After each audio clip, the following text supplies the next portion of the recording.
হয়। আচ্ছা, উনি বলছেন ভোট দিচ্ছে, আমি কেমনে বুঝবো বা উনি কেমনে বুঝলেন? আপনি দেখেন আওয়ামী লীগের সবচেয়ে বড় শত্রু এনসিপি। যদি আপনি অ্যাকশনে দেখেন, তারাও আন্দোলন করেছে সরকারের বিরুদ্ধে দীর্ঘ 12 বৎসর। XYZ সবাই করছে, আমরা টকশোতেও করছি। টকশোতে কথা বলাটাও কিন্তু আন্দোলন। অবশ্যই, হ্যাঁ। এই যে আন্দোলন, তাতে সবাই আন্দোলন করেছে এবং টার্নিং পয়েন্টে গিয়ে ফিজিক্যাল এপিয়ারেন্স দেখা গেছে যে জুলাই যোদ্ধারা। আন্দোলনটা তো একদিনের বা এক মাসের নয়। তাহলে শেখ হাসিনা তো জীবিত, তার সবচেয়ে অন্যতম শত্রু হলো এই মুহূর্তে এনসিপি। আর জামাত তো স্বাধীনতা বিরোধী শক্তি। কোনো যুক্তিতেই তাদেরকে ভোট দিবে এটা আসে না। এক এর আপনি এটাও জানেন বোধ হয়, কয়েকদিন আগে স্লোগান দিছে নো ভোট নো ভোট, অর্থাৎ নো নৌকা নো ভোট। তারপরে যে আপনি নবনীতা চৌধুরী, মাসুদা ভাট্টি বা বাংলাদেশে আরও যারা আছেন, কিছুটা এই ভোটগুলো ওদিকে যাবে। তা আমার কাছে মনে হয় এটা কেন বলছেন যে জামাত ভোট বেশি পাইছে, সবচেয়ে বড় কথা যেটা বলি আমরা, যেটা রিয়েলিটি, সেটা বাড়ছে তার ভোট। সবাই বলছি আমরা বাড়ছে। সে কেন বাড়ছে সেটা কিন্তু আমার হাইপোথিসিস, কিন্তু সিমটমে মনে হয় না যে তারা ভোট দিছে। তবে একটা জিনিস এই সরকারের কাছে আমি চাইবো, এই সরকারের 3টা অংশ যদি ধরি, পার্লামেন্টে 3টা পার্ট, ওয়ান ইজ বিএনপি সরকারে থাকবে, বিরোধীতে আছে জামাত এবং এনসিপি। 3টা গ্রুপই, 3টা গোষ্ঠী কিন্তু মারাত্মকভাবে গত 16 বছর যাবৎ নির্যাতিত। অবশ্যই এই একটা জায়গায় তাদেরকে ইউনাইটেড থাকতে হবে বলে আমি মনে করি। কারণ এই 3জনই নির্যাতিত। কেউ বলতে পারবেন না যে আমি নির্যাতিত না বা আমি হই নাই, আপনি হইছেন। 3জনই নির্যাতিত। তার 2টা দল একসাথে হয়ে বিরোধীতে আছে আর এক দল ক্ষমতায় আছে। ভোটের প্রচারের মধ্যে হয়তো আসতোই না, এটা গেল একটা দিক।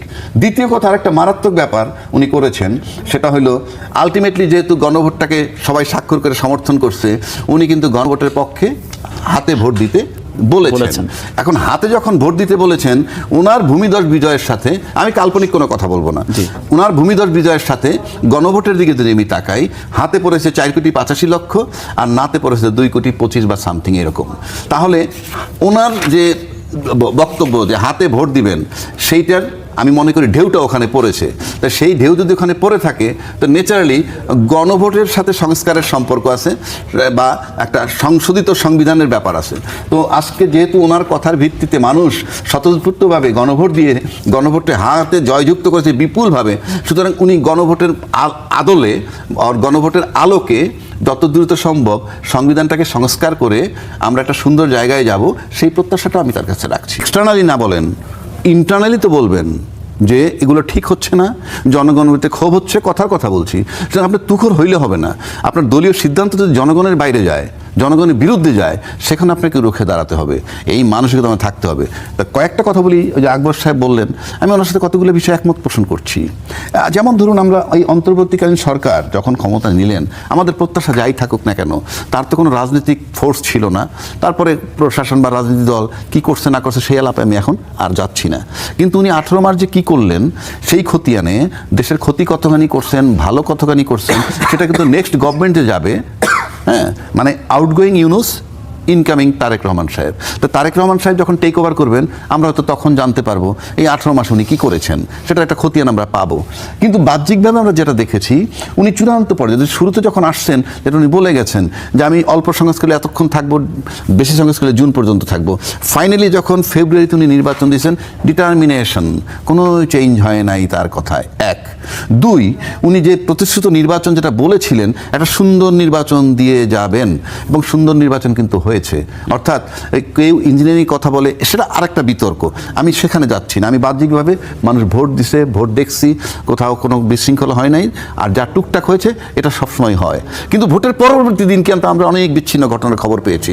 তো ভেরি পার্টিকুলার ডে হয়তো ইউনুস সাহেব সবাই কোঅপারেট করছে এই কারণে, কারণ আমাদের রাজনৈতিক দল এবং প্রশাসন চেয়েছিল ইউনুস সাহেব চলে যাক, সেই কারণে সুন্দর হয়েছে। এখন আমার কাছে এই সরকারের কাছে যেটা চাওয়া পাওয়া, সেটা হলো যেই পদ্ধতিতে ওনার ইলেকশনটা নিয়ে কোনো প্রশ্ন নাই, সবাই অ্যাকসেপ্ট করছে, এবং হি ইজ আউটগোয়িং, হয়তো ওনার শান্তিপূর্ণ একটা বিদায়ী হবে। আমরা পরবর্তী সরকার, যাতে এই সরকার যখন আবার পাওয়ার হ্যান্ডওভার করতে যাবেন, নির্বাচন আসবে, ঠিক একইভাবে যাতে দিতে পারেন, তা নাহলে কিন্তু আমরা গণতন্ত্রে পিছিয়ে যাব, আবার নিন্দিত হব। আরেকটা কথা আপনাকে বলে যাই, বলছেন মানে সরকারের যে প্রতিশ্রুতিগুলো, একটা প্রাণবন্ত সংসদের কথা আমরা বলছিলাম যে ধরুন বিএনপি 213টা সিট পেয়েছে, বিএনপি 213 সিট পেয়েছে, এটা কিন্তু খুব আশ্চর্যজনক কিছু আমার কাছে না। এই কারণে, কারণ বিএনপি তো বড় দল, আগেও ক্ষমতায় ছিল, আমি এই চ্যাপ্টারটা একেবারে অফ রাখলাম। কিন্তু অন্যদিকে যদি আসি, জামাত 68টা সিট পেয়েছে। ধরেন জামাতের জীবনে এককভাবে 3টে সিট পেয়েছে হাইয়েস্ট, না 18টা পেয়েছে, না সেটা ছিল জোটে, সেটা বিএনপির সাথে জোটে, আমি সেটাই বলছি 3টা। আরেকবার পেয়েছে বিএনপির সাথে 14টা, আরেকবার পেয়েছে 18টা। সেক্ষেত্রে এই 3টার সাথে যদি আপনি কম্পেয়ার করেন, প্রায় 22 গুণেরও বেশি, মানে 68টা সিট 3/22 কত হয়? এবারে কিন্তু 10 দলীয় জোট করে কিন্তু পাইছে এটা। না সেখানে তো এনসিপির সিটটা আলাদা, আমি বলছি যে পাইছে, এটা তাতে খুশি, সে খুশি, আমি সবাই খুশি, সে ব্যাখ্যাটা দিচ্ছে সেই হিসেবে। সবচেয়ে ইন্টারেস্টিং ব্যাপার, আদার যারা অন্যান্য একটা সিট, ওইটা বাদ দিলাম, আওয়ামী লীগ খুশি। আচ্ছা আওয়ামী লীগ খুশি কেন বলেন? আওয়ামী লীগ দেখতেছে তার বিরোধী শক্তিকে এনসিপি আর জামাত এরা সরকার আসতে পারে নাই, যেটা একটা ভয় তারা পাইছিল। আমরা ইতিমধ্যে অন্যান্য চ্যানেলে, ইভেন ওভারসিজ বাইরের যে একটা চ্যানেলে বা বাইরের অনেক ব্যক্তির কথা আমরা শুনেছি তার থেকে, সেক্ষেত্রে আওয়ামী লীগও খুশি। এবং এই যে সব একটা নির্বাচন নিয়ে আমরা যত কথাই বলি, সবাই খুশি হওয়াটা, এটা কিন্তু একটা তাৎপর্যপূর্ণ ইলেকশন ওই হিসাবে। পাশাপাশি আজকে আমার কাছে আরও কতগুলো জিনিস মনে হইতেছে। আজকে তারেক রহমান সাহেব খুব ভালো কয়েকটা কথা বলেছেন, আমি যেহেতু সোশ্যাল মিডিয়ায় দেখছি। তাকে খালেদ মহিউদ্দিন একটা প্রশ্ন করছিল ইঞ্জিনিয়ারিং নিয়ে, ইলেকশন ইঞ্জিনিয়ারিং নিয়ে। তো আমি একটু কান পাইতে রয়েছি যে কি বলে, যে আমি অভয় দিলে বলি যে আপনি তো আপনারা নাকি নির্বাচন ইঞ্জিনিয়ারিং করেছেন। তো তারেক রহমান সাহেব হ্যাঁ আমরা ইঞ্জিনিয়ারিং করেছি। করার পরে কি রকম ইঞ্জিনিয়ারিং বলতেছে, আমরা যে জনগণকে মোটিভেটেড করে আমরা বুঝিয়ে আমাদের এই মানে কি বলে ভূমিদশ বিজয় বলতে যা বোঝায় সেটা আনতে পারার জন্য যে ইঞ্জিনিয়ারিং, সেটা আমরা করেছি। মানে এটা একটা ভালো জবাব উনি দিচ্ছেন। এখন প্রশ্ন হচ্ছে, উনি যখন প্রধানমন্ত্রী হয়ে গেলেন তখন কিন্তু উনি সবার প্রধানমন্ত্রী, তখন কিন্তু শুধুমাত্র তার দলের না। আর প্লাস অনেকগুলো বিষয় আমাদের জানার ইচ্ছা ছিল, যেগুলো মোটামুটি উনি ক্লিয়ার করছেন। পররাষ্ট্রনীতি, অর্থনীতি, শিক্ষানীতি, আইন শৃঙ্খলা পরিস্থিতি, এসব বিষয় নিয়ে খোলামেলা আলাপ করছেন। পাশাপাশি উনি নিজেই একটা চ্যালেঞ্জের কথা বলেছেন যে ওনার নির্বাচনী ইশতেহারে যে প্রতিশ্রুতি দিয়েছেন, সেই প্রতিশ্রুতি রক্ষা করা তত নষ্ট হবে, তথা দেশের জন্য এটা ক্ষতিকর। সেক্ষেত্রে আমার কাছে একটা জিনিস মনে হইতেছে, ট্রেজারি বেঞ্চ মানে সরকার এবং বিরোধী দল, এদের ভিতরে একটা সৌহার্দ্যপূর্ণ সম্পর্ক থাকুক, সেটা আমরা প্রত্যাশা করি, নাম্বার 1। নাম্বার 2, আপাতত সবাই ফলাফলটাকে সুন্দরভাবে মেনে নিছে, সুতরাং একটা সৌহার্দ্যপূর্ণ সম্পর্ক। আমরা অতীতে খালি দেখতাম বয়কট, ক্ষমতায় যে গেছে অপোজিশন যে আছে খালি বয়কট করে, আমরা সেই বয়কটের রাজনীতি থেকে সরে যেতে চাই। এবারে হয়তো যে একটা নির্বাচন যেখানে আসলে কোনো মরদেহ নাই, মানে বড় ধরনের সহিংসতা তো নাই, সেটার আরেকটা প্রেক্ষাপট বলবে না, সেটা তো তারেক রহমান সাহেবরা বা জামাত ইসলাম সাহেবরা অথবা এনসিপি সাহেবরা তো কেউ নির্বাচনটা কন্ডাক্ট করেন নাই। নির্বাচনটা কন্ডাক্ট করছেন আন্ডার দ্য গভর্নমেন্ট ইউনুস সরকারের অধীনে নির্বাচন কমিশন। সেই কথা বললে আবার আমার একটু ভিন্ন মত আছে, কারণ নির্বাচন তো একটা চ্যাপ্টার, এখানে ক্ষমতায় কোনো সরকার ছিলেন না, ছিলেন অন্তর্বর্তীকালীন সরকার। তো সেখানে নির্বাচনটা যেদিন হইল, পার্টিকুলার দ্যাট ভেরি ডে আমি দীর্ঘ 18 মাসে দেখলাম প্রশাসনিক একদিন তার পারফরমেন্স আমি দেখেছি, যে অসাধারণ পারফরমেন্স। এবং এই পারফরমেন্সটা আমার কাছে মনে হয় প্রশাসন নিজে ইসির সাথে আলাপ করে, কারণ ইসি তো মেইন এখানে, ইসির সাথে আলাপ করে প্রশাসনরা ইউনাইটেড হয়েছে যে আমরা এইটা একটা সুন্দর নির্বাচন, যাতে ভোট দেয়া নেওয়ার ক্ষেত্রে। আমার ভাই বলছেন আওয়ামী লীগ খুশি হয়েছে না বেজার হয়েছে? না ওই অর্থে না, আমি বিরোধী দল, না আমি যেহেতু ক্ষমতায় যায় না। একটু শোনেন একটু, তারপরে আরো ভালো লাগবে আপনার, আপনি নিজেও খুশি হবেন। মাথায় রাখতে হবে যে আওয়ামী লীগ একটা দেশের অন্যতম বৃহৎ দল। 18 বছরে যেন তেনভাবে তারা ক্ষমতার মেয়াদকে দীর্ঘায়িত করে ক্ষমতায় থাকার চেষ্টা করেছে, পরিণতিতে দেশ থেকে পালিয়ে যেতে বাধ্য হয়েছে। এই ভোটাররা 60% ভোট দিয়েছে। ইতিহাস বলছে জামাতের ভোট 7 থেকে 12-র মধ্যে বা 13-র মধ্যে, বিএনপির ভোট 40-এর নিচে। তাহলে এই 13% আর 40% যদি আমি যোগ করি বা 43% যোগ করি, কত হয়? 60 তো হয় না। তাহলে রেস্ট অফ দ্য ভোট কারা দিল? আওয়ামী লীগ দিয়েছে। যদি আওয়ামী লীগের মার কাটা থাকতো ওখানে, তাহলে কি জামাত এত ভোট পাইতো বলে মনে করেন আপনি? বিএনপির ভোট ইনট্যাক্ট আছে, 43, 44, 45 আছে। তাহলে জামাত যে ভোটটা পাচ্ছে, আমি যদি এটা বলি যে জাতীয় জামাত যে ভোটটা পেয়েছে, এই ভোটটা আওয়ামী লীগরা দিয়েছে, আমি যদি ভিন্নভাবে ব্যাখ্যা করি, কারণ জামাত তো এত ভোট পাওয়ার কথা নয়। এত লাভ দিয়ে তো 13% ভোট 43% 34% যাওয়ার কথা নয়, একেবারেই নয়। এটা আমার অ্যাসেসমেন্ট, ভাই হয়তো অন্যভাবে দেবেন, সেটা ভিন্ন ডিবেট। দিন শেষে শুধু এতটুকু বলতে চাই যে মানুষ বিএনপির প্রতি আস্থা রেখেছে। এই ডিবেট না করে আসেন অন্য ডিবেট করি, যে বিএনপি যে এই যে কর্মসূচিগুলো বাস্তবায়নের যে চ্যালেঞ্জের কথাগুলো বলেছেন, এই বাস্তবায়নের জন্য একজন ভোটার হিসেবে আমার কিছু চাওয়া আছে। মাননীয় প্রধানমন্ত্রী, মানে উডবি প্রধানমন্ত্রী, প্রাইম মিনিস্টার ইন ওয়েটিং, এবং যারা প্রাইম মিনিস্টার ইন ওয়েটিং যারা আছে তালিকাতে, উনি ভালো বলতে পারবেন, তাদের কাছে একজন ভোটার হিসেবে আমার কিছু চাইবার আছে, সেটা সবচেয়ে গুরুত্বপূর্ণ। সেই গুরুত্বপূর্ণ হলো উনি আইন শৃঙ্খলা পরিস্থিতির কথা বলেছেন।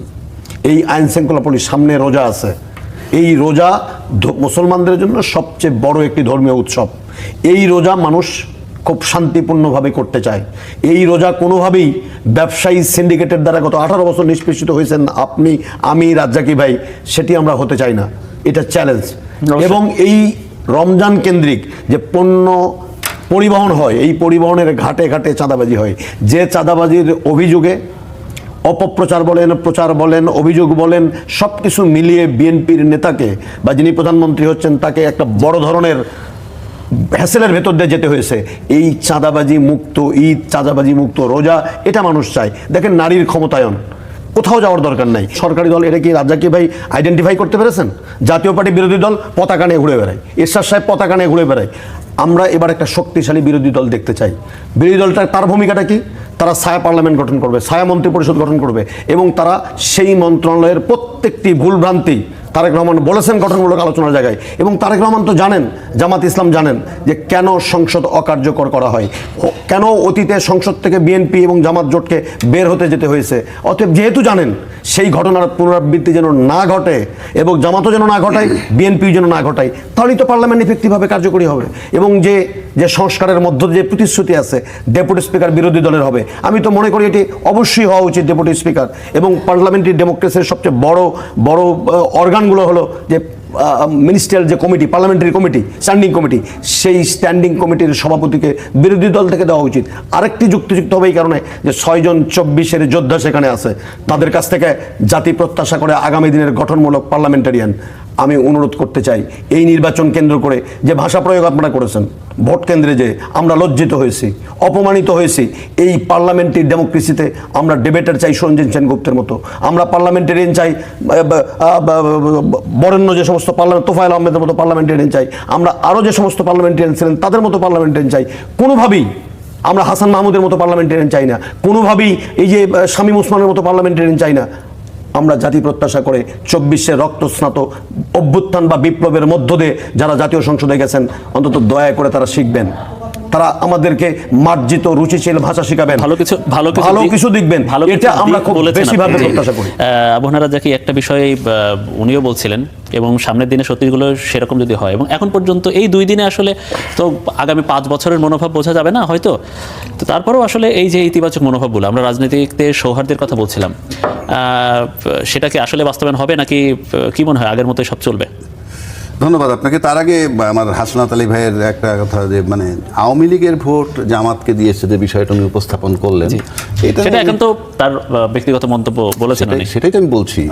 আপনার সবকিছুতে একটা সিমটম থাকে, সংখ্যার হিসেবে এবং অনেক বেশি আসন বিএনপির, এখন তারা এই 70-এর বেশি আসন নিয়ে তারা কি আসলে বিরোধী দল সেইভাবে ভূমিকায় থাকতে পারবে? আমি বলি সেটা হলো আপনার মানসিকতার ব্যাপার, আপনি কি করবেন। কারণ আপনি 2/3 মেজরিটি পেয়ে গেছেন, যিনি 2/3 মেজরিটি পেয়ে গেছেন তার কিন্তু কার উপরে নির্ভর করতে হবে না, এবং নির্ভর করতে যদি না হয়, আপনি যদি অবজ্ঞা করেন, অবহেলা করেন, তাহলে আমাদের অতীত যে পার্লামেন্টগুলো ছিল তার সাথে এর কোনো পার্থক্য থাকবে না। তো আমরা সেটা আশা করি না। যদি তেমন কিছু দেখি আমরা হয়, তাহলে তো কোনো সন্দেহ নাই, যেটা বলেছেন উনি ইউনিফিকেশন, যে আমরা যদি একত্রে গণতান্ত্রিক নিয়ে আগায় যেতে চাই, জনকল্যাণের জন্য সবাই মিলে সরকার পক্ষ বিরোধী পক্ষ আগায় যেতে চাই, ভালো। আর যদি বিভাজন হয় তাহলে সেটা মঙ্গলজনক। এখন দেখতে হবে এই 3টা রাজনৈতিক দলই নির্যাতিত। আমি বারবার একই কথা বলছি, 3টা রাজনৈতিক দল নির্যাতিত, 3টা রাজনৈতিক দলই ডাইরেক্ট ইনডাইরেক্ট গুম খুনের শিকার, ক্রসফায়ারের শিকার, আয়নাগরের শিকার। এই যদি হয়ে থাকে, তাহলে এই সমস্ত জায়গা থেকে লেসন নিয়ে কিভাবে এই আয়নাগর থাকবে না, বিনা বিচারে হত্যা থাকবে না, 57 জন সেনা অফিসারের মতো ঘটনা ঘটবে না, শাপলা চত্বরে কোনোভাবেই কোনো একটা একটা লোক বিনা বিচারে হত্যা হবে না।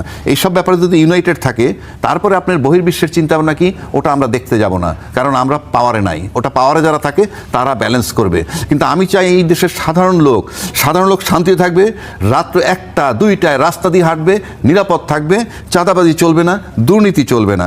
এবং সরকার জনগণকে 3 দল মিলে, 3 দল বলতে বিরোধী দল সহ 3 দল মিলিয়ে জনগণকে কিভাবে খুশিতে রাখবে, জনগণের আস্থায় থাকবে কিভাবে, সেটাই হবে তাদের অন্যতম কাজ।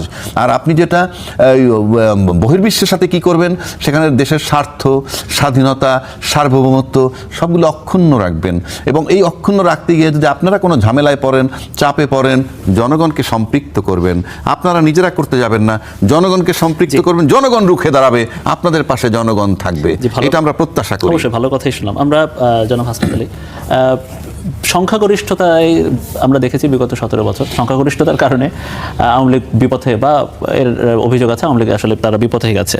এইটা একটা বিএনপির জন্য বড় পরীক্ষা হবে কিনা, এবং একটু শেষ প্রশ্নই করবো আপনার কাছে। এবং তাতে করে আসলে বিএনপির তৃণমূল আছে, রাজনীতি করতে হবে, আবার সরকারও চালাতে হবে, বড্ড চাপ।